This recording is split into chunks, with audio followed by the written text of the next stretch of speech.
Welcome everyone, this is Tim Pullman and you're listening to the SEP Couch. This podcast is all about standard essential patents. We talk about patent strategies, friend licensing, patent pooling, and patent litigation. So let's dive into today's episode. Welcome everyone to the SEP Couch, and I am very, very happy today to have a guest here, which is Luke McLeroy from Avanci, who's a Senior Vice President with Avanci, and I'm very glad speaking to you. Hi, Luke. Hey, good afternoon, good morning. It's nice to be talking with you. Yeah, same here. Good to catch up. What I start with every guest on my virtual SEP Couch, Luke, and I know you are an expert in all these SEP topics. I would like to hear from you how you started your career. What's your background? How did you come across the topic of SEPs, which is a specific one, obviously, but which becomes more and more popular. So it would be interesting to learn, how did you get in touch with this? Yeah, no, you're right. My background with SEPs and essential patents definitely goes back before they were quite as popular as they are today. I mean, but to start at the beginning, I grew up in a small town in Texas, went to school here. And then when I graduated law school in 2003, I joined a law firm in Dallas that handled a lot of patent litigation matters. And it was actually in January of 2005, Sienna and Nortel sued and countersued each other on a number of standard essential patents, including patents essential to some old standards. I don't know if you remember the ATM standard and some old optical wavelength division multiplexing standards that were essential to ITU standards and standards set by the Internet Engineering Task Force. So some of the basic web protocols. And my firm represented Nortel in those cases, and that was my first exposure to standard essential patents. That lawsuit wrapped up with a license about a year later in 2006, right at the time that another firm client, Ericsson, became involved in a dispute with Samsung over a renewal of their cross license. And so we got involved there. That case related to some patents essential to GSM and the at the time new WCDMA standard. And we worked on that case for another year and a half or so until it settled in 2007. It resulted in a long-term cross-license agreement. And really ever since then, I've been involved with essential patents one way or another. I spent a few more years at the law firm, but realized rather than litigating these cases, I really liked getting involved on the licensing side. The negotiations leading up to litigation and then the settlement negotiations afterwards. So in 2012, I moved in-house into a licensing role, worked there at Ericsson for another 5 years or so until the opportunity to start Avanci came along. And now that I'm at Avanci, we're obviously a patent licensing marketplace, bringing together standard essential patents from lots of different patent owners, licensing them for the auto industry and other Internet of Things applications. I've been here for 5+ years now and really doing a little bit of everything. A lot like IP Lytics, we were a startup company. And so you know how that goes. You may think you're a lawyer, but you may also be a business development or a finance guy on any given day. You just whatever it takes to get the job done. But it's been great. We've really built the team out at Avanci now. I'm focusing more and more just on recruiting new participants into our platform, both licensor and licensee side. That's been my big focus for the last few years. That brings us up to today. So that's the background. Great, thanks, Luke. That is very exciting and interesting, and it goes, way back in time. That is great. I do teach at the Berlin University of Technology students about patent standards and patent pools. And when I say what a patent pool is, everyone thinks it is it's very simple. It makes a lot of sense, right? Aggregating patents, having one license, one stop, but it's a lot more complex in reality, right? And maybe you can explain that a bit on Avanci, because I keep explaining to students, in a patent pool, or I know Avanci doesn't always call themselves a patent pool, but Avanci licensors that come together, the SEP holders, they sign a contract with you, but still that means they can still, outside of Avanci, go and sign bilateral license agreements. They can also go and enforce their patents outside of any contract. So could you explain a little bit of what a pool contract means? What kind of commitment would your licensors make, and in what situations can they license outside of the pool, and maybe other situations they cannot, and do they have to stick to a price? How does all that work with Avanci? Hey, yeah, great question. And you're absolutely right. I mean, the patent owners that work with Avanci retain complete ownership and complete control of their essential patents. And they can sign whatever bilateral license they like before or after joining Avanci. We don't place any restrictions on them there. And while maybe that, when someone is learning in your class what a patent pool or licensing platform is, and that sounds complex in a way, we really see it as a big benefit, because what we are adding to the existing marketplace is another option, what we think is a much simpler and better option, but simply another option about how to do licensing. When you look specifically at where Avanci operates in the auto space, we see ourselves as really simplifying the process, right? You have car companies, other IoT companies that have never dealt with essential patents or these wireless standards before. And it can be a daunting task to try to identify who all owns the standard essential patents, what the right price is, and what the right licensing terms are for each of these bilateral licenses to make sure you're getting the right deal that will make your company competitive in the long run.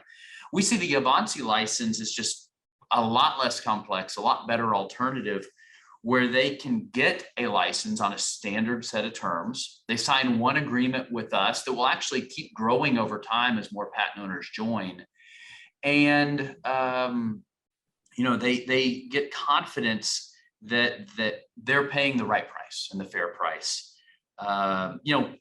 Without us around, that option wouldn't exist. Companies could do licenses bilaterally, one at a time. But we think by joining the marketplace and by offering our license, we're getting a better option out there for everybody, licensors and licensees. Yeah, and I think that is something important to understand, that a patent pool or a licensor, a aggregated licensor agreement is an option, right? You can still, if you want to, go bilaterally and license. If that is your preferred option, do that. I guess probably most licensees don't do it because you have a pretty convincing option there to offer. But I think that is important to know that, this is an option in the market. It also means it's a commercial option, an offer. And, you also decide, who that offer is for, I guess, because of course, there are some companies that feel like they don't get that option, but, it's a commercial option. You can decide who to sell it to, right? Yeah, I mean, on that point, cellular technology is used in lots of different places, and it's only going to be used in more and more places in the future. For example, smartphones have been the historic primary use, cellular phones and evolved into smartphones. And a lot of patent owners out there have very well-established bilateral licensing programs, and it makes a lot of sense for there to be bilateral licensing there. Because when two competitors get together and do a cross license, it is many times more than just standard essential patents that are involved. And they need customized arrangements. Sometimes they mix business and licensing terms together. And that might not be the best place for a pool or a marketplace to succeed. Certainly in the past, pools have tried to do smartphone licensing, and you wouldn't look at any of them and say they've really attracted the biggest licensors or licensees. We think IoT is a great opportunity to do something different. It's a little bit more of a clean slate. You don't have years and decades of history that you have to change. And it's kind of a cleaner environment where really it is the essential patents that the wireless industry, in this case, developed for use in the IoT, are what need to be licensed. So with Avanci, with a platform, you really can get a one-stop solution. Whether that's the right fit for every scenario and every situation, remains to be seen. We want to grow Avanci with the IoT and make sure that it is offering the right licenses, everywhere where our systems is a good system to do. Yeah, we did an empirical analysis, I think a couple of years back for the European Commission, how effective are patent pools. And for the cellular space, as to our estimation, there was not a single pool that went beyond the single-digit percentage of patents that they aggregated. And now Avanci has, all the major SEP owners integrated. Companies that back then in the report, we said, companies like Ericsson and Nokia and Qualcomm, exactly what you say, because they have such strong licensing teams, why would they join a pool, right? They probably think they can get a lot more money out of their own teams that are trained and, for that particular purpose. So it's interesting to see that Avanci has managed to get companies that that never in their company history ever joined. I mean, we call it pools, you can call it a license or collective, whatever, that never joined such collectives. They never did that in the company history. So my next question will be, and I agree, of course, a patent collective decreases complexity, but there's still things to consider that not everyone considers. Because why do patent pools fail? Back then in the study, we concluded, because think about it, we have all these different business models, all these different companies with different positions in the value chain. We have a chip manufacturer, we have a handset manufacturer, we have, the carriers. They all have very different interests of what a royalty should look like. So one of the things that you have to find agreement on is what does the offering look like? And this is, of course, also decided not only by you, but also by the members, I guess. And then there's rules within the pool, how to share that income, right? There's a royalty sharing rule, I guess. So my next question would be two things. First of all, how did you get these companies that never joined these licensing collectives to sign up for Avanci and become a member? What was your special sauce to get them joined? Second question, how do you manage that? How do you share the royalties within? Is it per patent they integrate? Is it, is there a metric of evaluating patents? Anything you can share, at least, that would be interesting. Oh, for sure. So getting the, companies to participate for the first time, I think part of it is what I mentioned earlier, that the Internet of Things just really is a new, cool opportunity where different industries are coming together to build something bigger than any one industry could do by themselves. And I think there's been a recognition on both licensor and licensee side that we should do things differently. Just because bilateral licensing is what worked to share technology within our industry, that for the IoT, we need new ideas, we need different ideas that would be the best. But the second thing is that, the licensors, the folks who created this technology, I mean, certainly there is a motivation that they want a fair return on their investment, and they want to be able to invest the licensing revenues into the next generation standards, the improvements, for low power applications, or to make the cellular networks more appropriate for automotive applications in the future. I mean, they certainly want to receive a return on the investment and build better standards for the future. But they're also really excited, really forward, futuristic looking companies that want to see their technology used everywhere where it's going to help. They see all the opportunities for connectivity to make things more energy efficient, more friendly for the environment, to make humans' lives better all over the world. And they want that technology unleashed to its full potential, and never want licensing to stand in the way of the rollout of their technology. So I think that's another big motivator here in the IoT, is they want to share the technology as widely as possible. But like you said, even with that right motivation, it is really tough to divide up the pie, so to say, amongst the patent owners. There have been, people have all contributed to the standards lots of valuable inventions, and they want to be fairly compensated for that, and are looking a lot at the methodology. So, your question, your second part of your question, what did we do to make that happen? I think what we really did that was different from pools in the past, and this is one of the big reasons why we think we're set apart a little bit. We're a licensing platform, we're a marketplace. We're not sort of the old-fashioned patent pool that has done things in a very rigid way, is that we looked at more than just a simple patent counting methodology to distribute the revenues. Those have worked really well in the past. You can get very objective, clear numbers when you count patents, you evaluate them to see which ones survive an essentiality test with a law firm. And you can get very easy to understand fractions that way, for sure.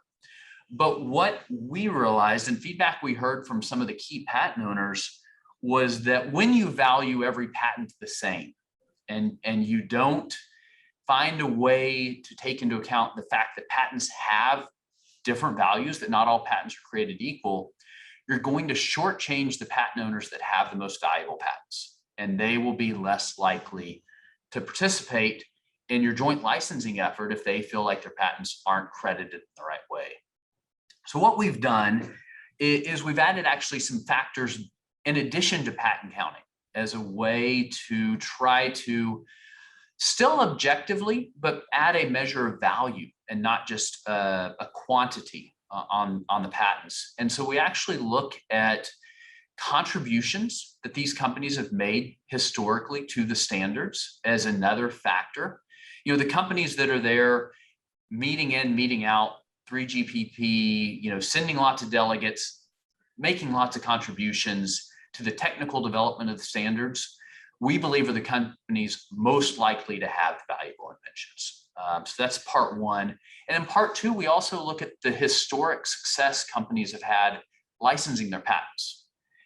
At the end of the day, there's no substitute for these historic bilateral negotiations where equally skilled companies assess each other's portfolio and then pay what they believe to be a FRAND licensing value.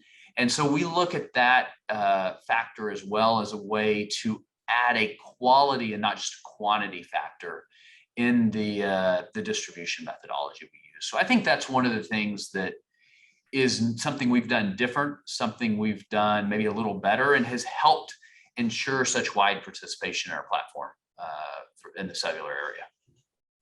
Yeah, that sounds interesting. Very good. With regards to that, I think you also have a very interesting model in saying we have a royalty that an implementer has to pay, and that doesn't change even though we have more people to join, right? That basically ensures any implementer, hey, even if not 100% of the 2G, 3G, 4G patent owners are yet members or part of our licensing collective, the price will not change. You somehow guarantee a price. On the other hand, again, taking the other perspective of your licensors, that means eventually if a large patent owner joins, there's a different sharing because of course there's, you have to share royalties with, more patent owners now.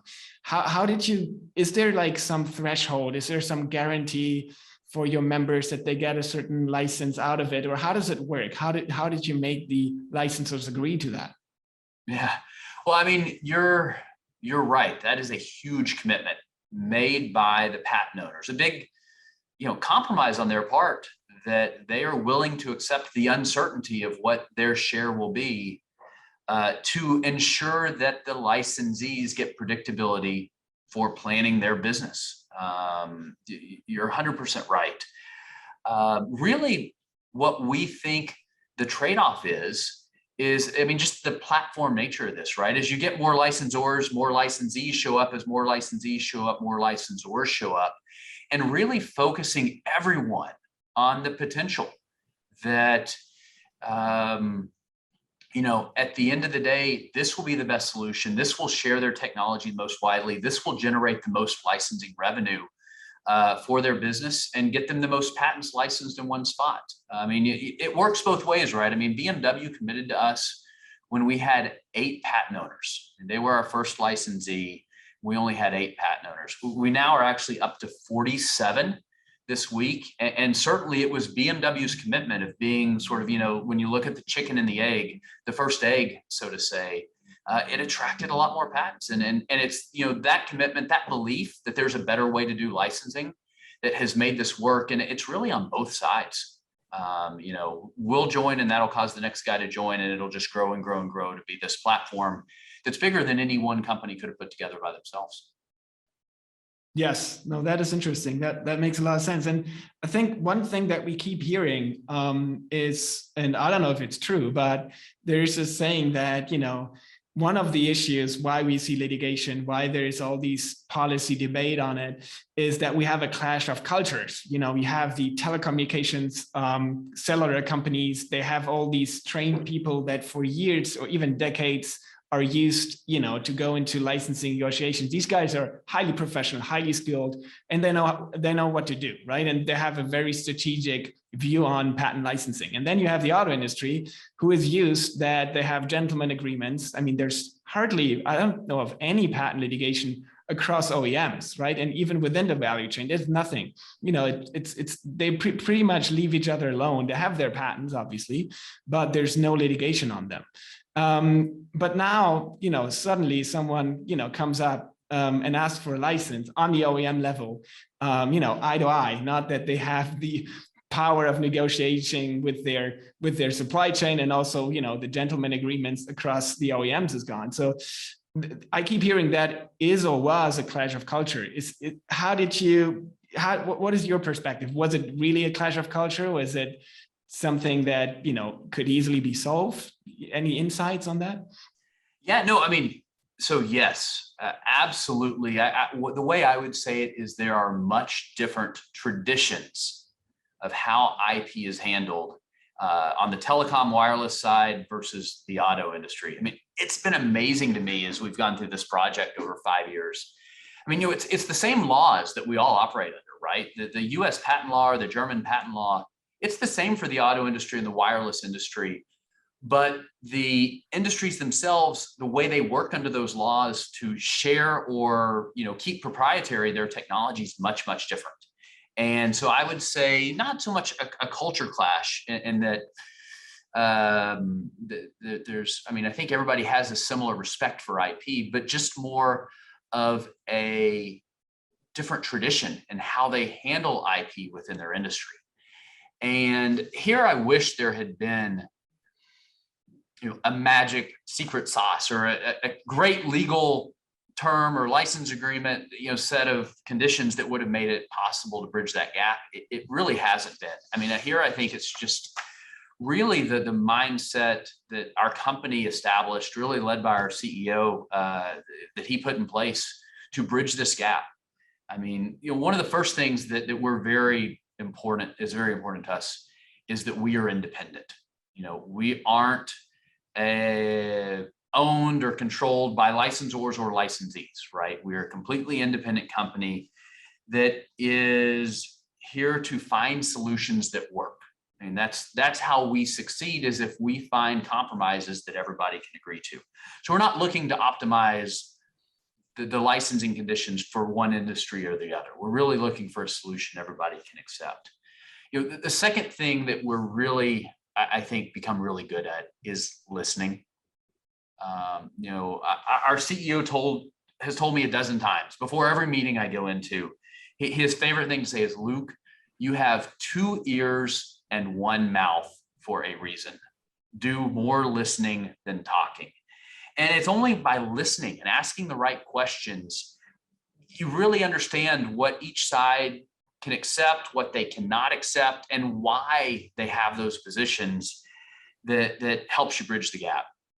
And then the third thing I'd say that I think has been a good approach for us is focusing on what is most efficient. Everybody wins. Licensors and licensees win when you focus on what's most efficient. That gets people away from focusing on, oh, we've done it this way in the past, or this would be better for us. But if you focus on what's most efficient, that just lowers the transaction cost, frees up the most room in the negotiation to get a deal done. And so I think those are the three things we've done to try to bridge the gap between these two traditions and create a new tradition that works in this situation. So I think that's the answer to your question. That certainly there is different traditions in these two industries, and we've really worked hard to bridge that gap. Nothing magic, no secret sauce, just with listening and trying to find the right compromises. One thing I found very smart, and it's also very simple, is that you have one lump sum price. I think one of the most annoying things in France is what's reasonable, what's a reasonable price. And I don't know how many lawyers and damage experts are getting a lot of money for getting up with all these reports and everything. And of course, you have all these different perspectives, and I can write down an economic study on how much value a standard brings to a car. But in the end, having one price that is just that one lump sum price, I think that is a very smart way to do it.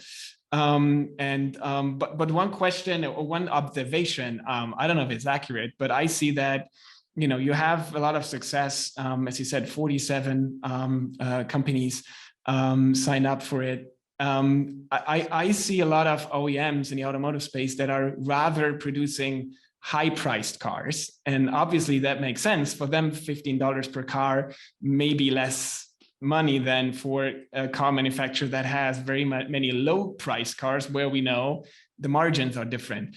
I still think it's smart to stick to $15 no matter what. But is this something that you also see, or is this something? Does price actually matter so much? For me, one signal is you have these companies that signed up, and that means the price seems to be accurate. Otherwise we wouldn't have as much as agreement as you have. But it seems like maybe not for all companies. Or how do you see pricing in your industry and business? Yeah, it's obviously price is important. And, most licensees have a great explanation as to why their company should benefit from lower prices than their competitors. That's how they succeed in their business. I think in terms of who's signed up and when companies have signed up, certainly that could be a function of their acceptance of the price. I think another part of it, though, that's a big part of it, is the luxury car makers have been selling connected cars for 6, 7, 8 years, whereas some of the more mainstream car models just in the last year or two have added connectivity. And so they're just not as far along in the process of understanding the licensing situation. It's been something where they've had the luxury a little bit to sit back and follow their more expensive competitors to see where things land. And I do think that you will see more and more companies signing up for licenses soon. As far as setting a price and deciding on, the right number, while we do have sort of a fixed price, there are variations for how the technology is implemented. There's so much, I think, concern that license fees will be charged on things unrelated to the technology. Just because I have a V8 engine doesn't mean the cost of my license should go up. So what we've really tried to do is get pricing that fits the application.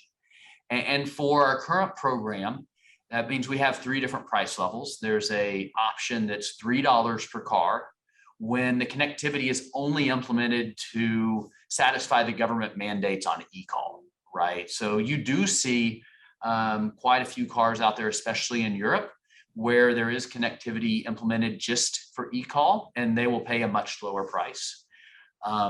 Some companies have chosen to stick with 3G technology because it is a more cost-effective option. It doesn't offer all the features and the high bandwidth that allows you to do everything a 4G car can, but you still get a lot of the benefits, a lot of the safety and security benefits, and remote services can be taken care of that way. And that's the $9 per car option. And then once you add the full 4G connectivity, that opens up the world of, the navigation, the real-time traffic information, all of the safety features, and the infotainment, right? Getting a hotspot in the car for the kids, getting all of the streaming entertainment. And that's where the $15 price comes in. So we really are trying to get prices that can give folks confidence that they're paying a fair price and it's the same price as their competitors. Anytime you complicate it more with percentages or sales price brackets or anything else, I think it's complexity that isn't probably worth it in the long run to have a very clear or understandable program that gives folks confidence that they're getting the right price. Yeah, that makes a lot of sense. And I think, I remember I've been to a conference, one of my early ones 8 years ago. And someone was, early for me at least, where SEPs and licensing for automotives was discussed early on. And then this guy was saying, one day you open your car with your smartphone. And I said, I came here with car sharing. I'm doing that already since 2 years. This is nothing new. This is implemented. And I think sometimes people are not even aware where connectivity is already implemented. And I live in Berlin. It doesn't make sense to own a car. I do car sharing. And without the app communicating with the car, there's no car sharing, right?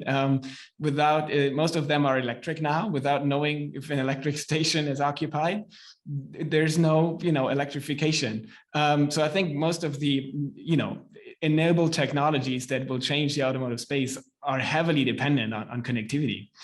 And that brings me to my next question, because if you think really about 5G will bring a lot of new opportunities, really making that car constantly changing, information, and also making it dependent on that technology, maybe even for autonomously driving, or at least some, kind of driving assistance. So if I think about $15 per car these days to open it, to have navigation and some security features, as you said, I think it's well understood. It's a nice to have thing. You may need, you may not need it. Depends on what you prefer. But what if you have a car that is really dependent on it? If it's really autonomously driving, and would that not mean for 5G pricing also has to adapt these new use cases that makes a car really dependent, like an engine or wheels? A great question. That's what we are talking about right now with lots of licensors and licensees, collecting all of their insights and opinions on, first of all, what's going to happen with 5G connectivity and how will that change cars, the auto industry, et cetera. And then to the second level, how do we incorporate that into a licensing platform that will have the right options, the right packages where everybody can participate in a good way and get the license they need at the right cost. I'm really excited. I mean, I've been looking into this a lot lately. I mean, with 5G, there's lots of improvements, but there's three things that are, really been focused to make 5G work for the auto industry. One is, of course, this gets talked about a lot, the V2X technology. It's also called side link. It's the idea that one car can communicate directly with another car without going through the network to get the latency down to next to nothing, right? It'll almost be instantaneous that messages are passing from car to car, and V2X means vehicle to everything, to the stoplight, to the intersection, to anything around it at the road will have this just seamless communication. It is really, really cool. The second thing that is also improving is the positioning. Right now, positioning on your phone is pretty darn good. You can see where you are and where your friend is in the building and go find them at the big conference. But I don't remember the number, but it's down to some incredibly precise positioning level where the car will know and be able to communicate with the network where it is in the lane.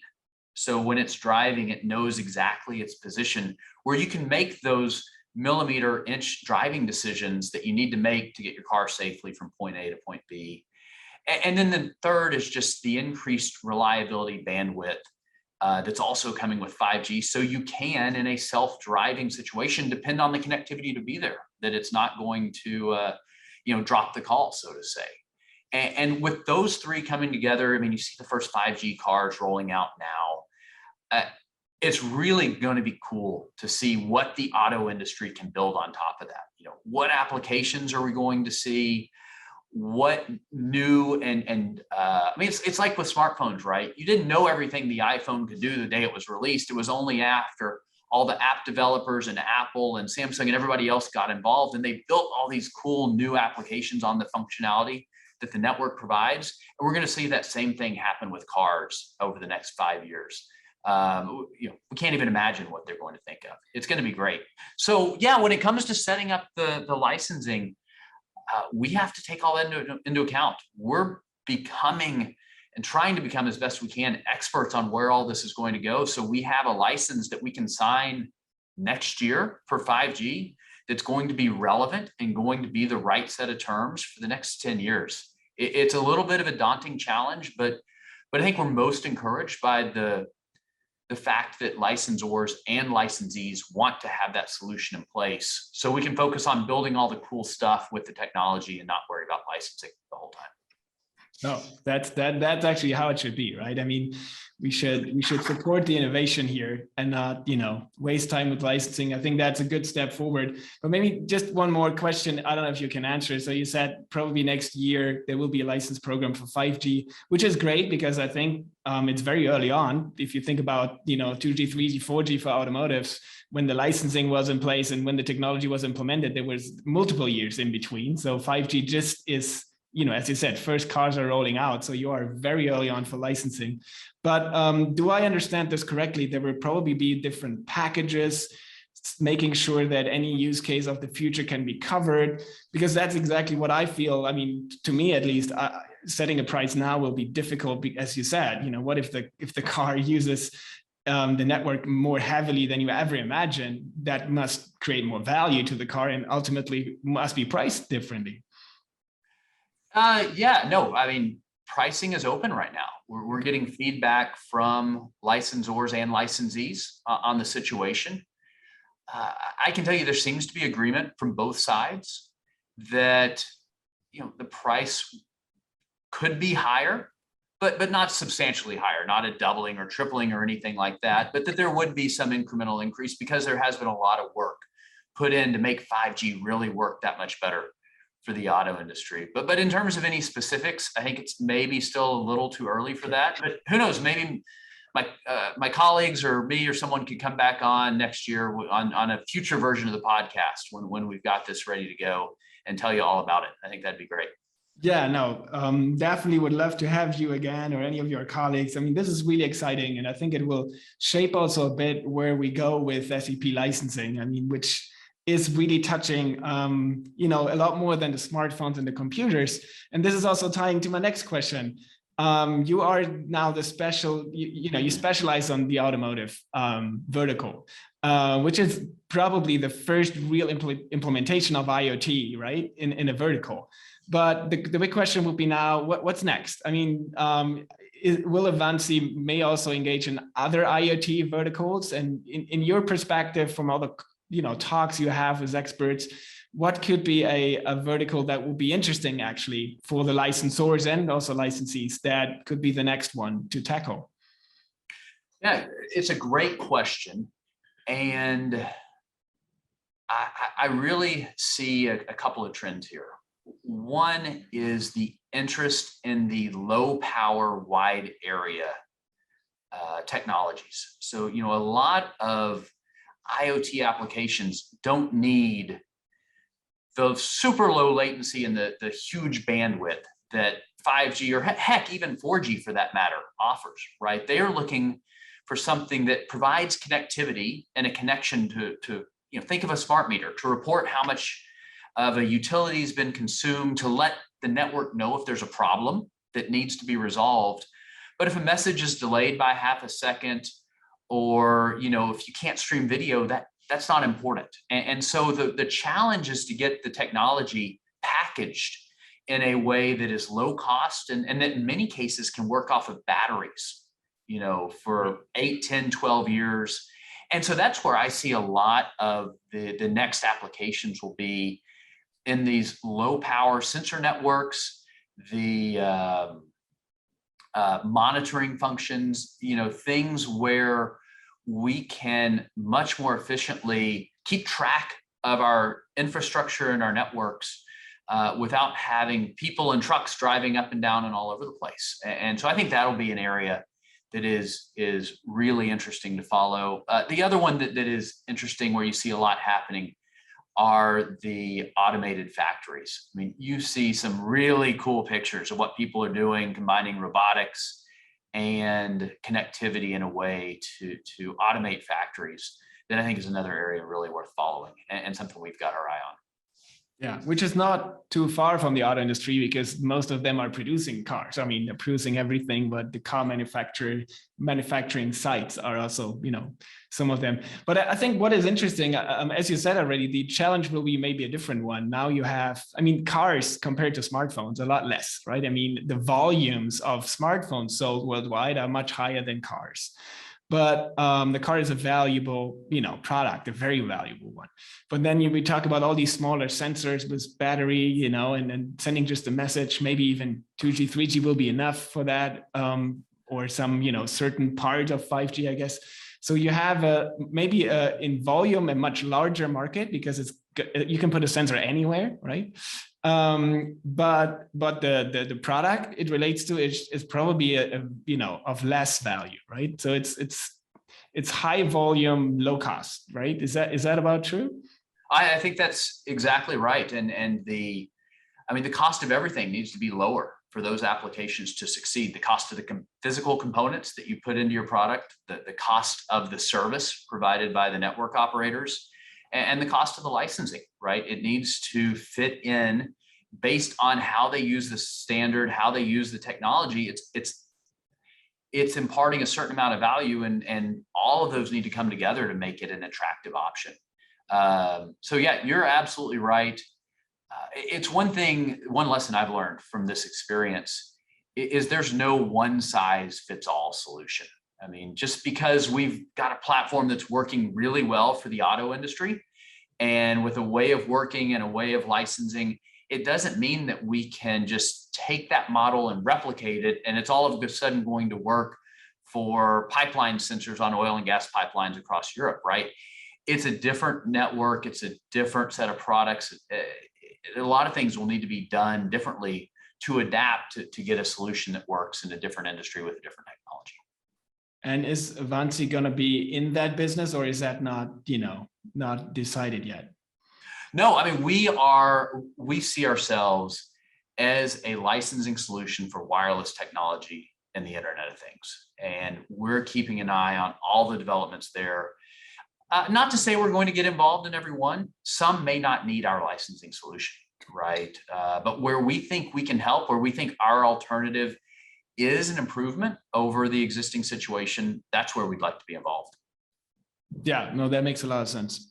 Maybe the last question, and I know that Avanci is not really enforcing patents, right? I mean, as you said, your licensors keep all the control, but still litigation or enforcement matters. I mean, this is the core of the patent system. It's a very important vehicle to, have that option if there's an unwilling licensee. And what we've seen in the auto industry that there were a lot of members or licensors that are part of Avanci enforcing their patents against licensees that have not joined Avanci yet. In your opinion, is enforcement and litigation, is this also one last resort sometimes to get the last ones join these kind of contracts, or at least to a bilateral agreement? And why does it still exist? I just imagine that, I mean, it's an accepted price in the market. You have a lot of success and the people sign up for it. Why do we still have these companies that are so much, not willing to do that? And even with Nokia and Daimler, which settled, there's a bilateral agreement, but Daimler still doesn't have a license with all the others, at least not publicly known as I know it. Why do you think there still is so much, why are companies not joining? What would be a reason? What is the main argument you keep hearing? Yeah, well, I'll tell you, I think what's going on. And we've talked about two challenges, I think, already in the podcast, right? One is getting all the patent owners to agree on how to share the royalty amongst themselves. We talked about the challenge of getting the right price where everybody can agree on the licensor and licensee side. What's the royalty for the entire platform offering?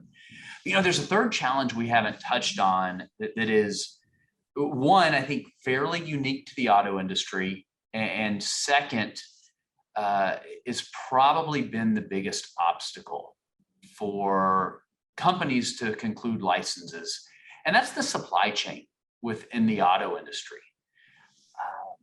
Historically, and this goes back to the traditions that we talked about as well, the automotive OEMs have insisted upon and received indemnity from their supplier, indemnity obligations.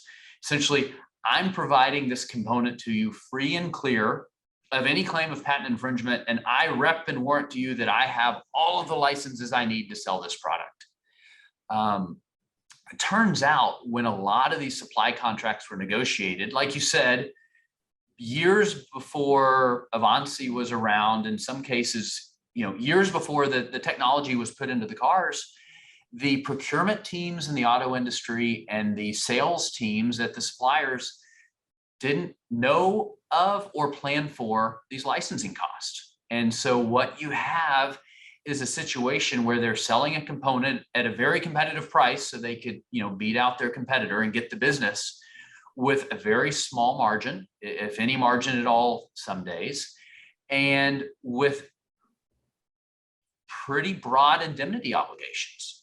And so what happens when this unexpected, at least to them, licensing demand comes in from a Nokia, from Avanci, from any other patent owner, is that the OEM says, well, that's fine. My suppliers agreed to handle it.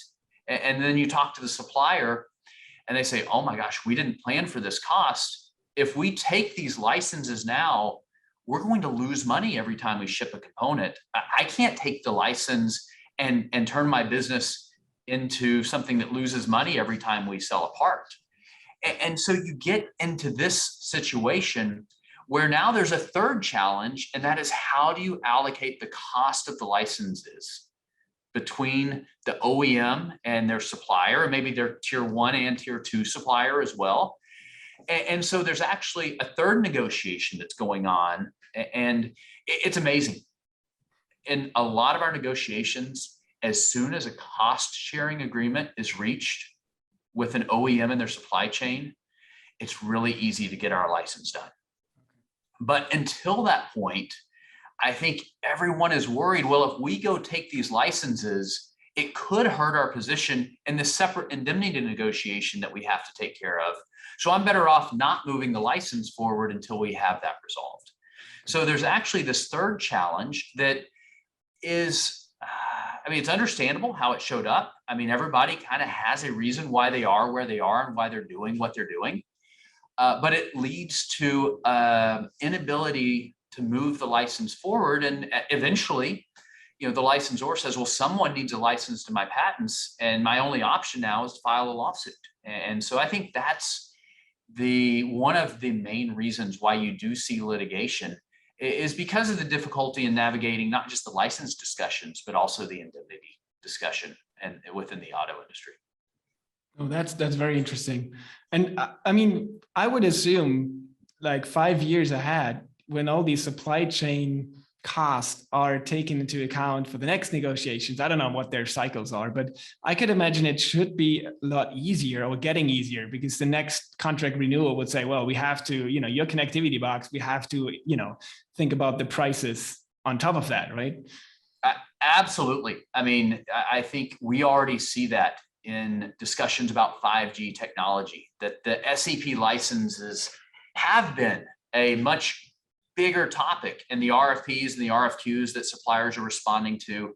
And it makes sense for everybody, right? To have those topics out in the open, to know what licenses you have, what licenses you don't have, and to allocate responsibility for obtaining those. I don't think there's one right way it has to happen at the end of the day for success, but I do think it needs to be something that is open and discussed during the procurement process, and that'll make the licensing side that much easier. Makes sense. Great. Well, this has been so exciting, Luke. Thanks for being so transparent with all my questions. I know I ask a lot. I'll give you now my final one, and this is always what I allow my guests on the SEP Couch for a short elevator pitch. What do you want our audience to leave today remembering from you? Yeah, I want the audience to think of Avanci as a tier 1 supplier for standard essential patents for the auto industry. And here's an analogy I repeat a lot. You know, when the auto industry is going to, when a car company is going to add brakes to their car, right? They go to a supplier who is an expert in brake assemblies. They trust that supplier to put together the right caliper, the right brake pad, the right master cylinder, et cetera, all the right parts, to pay a fair price for each part, to make sure it all comes together and works together in a good way, and then to sell that assembly for a fixed price to the auto OEM. I mean, that's why they have the network of suppliers to build the complex cars. They turn over, you know, particular parts to folks with expertise in that area. That's really where I think Avanci can add a lot of value for the auto industry and other IoT industries in the future, is to look at us as the essential patent supplier. You know, we evaluate the portfolios of different companies. We figure out the right way to divide up an assembly cost and give each company their fair share, at the same time providing the one-stop solution and the assembly to the auto company, so they don't have to worry about standard essential patents in their business. They can turn it over to Avanci, where we're the experts. So that's the elevator pitch. I think we really have a lot of value to add for licensors and licensees in this space, and are just really excited to keep the project going and continue to see it grow. Super. This has been great, Luke. Thank you so much for all these insights. Very exciting. Very much looking forward to your 5G program sometime next year. I'll definitely hit you up on this one. This was Luke McLeroy, Avanci. Thank you so much, and you have a great day. Hey, thanks, Tim. It's been a lot of fun, and stay in touch. Stay in touch. Take care. Bye. Bye.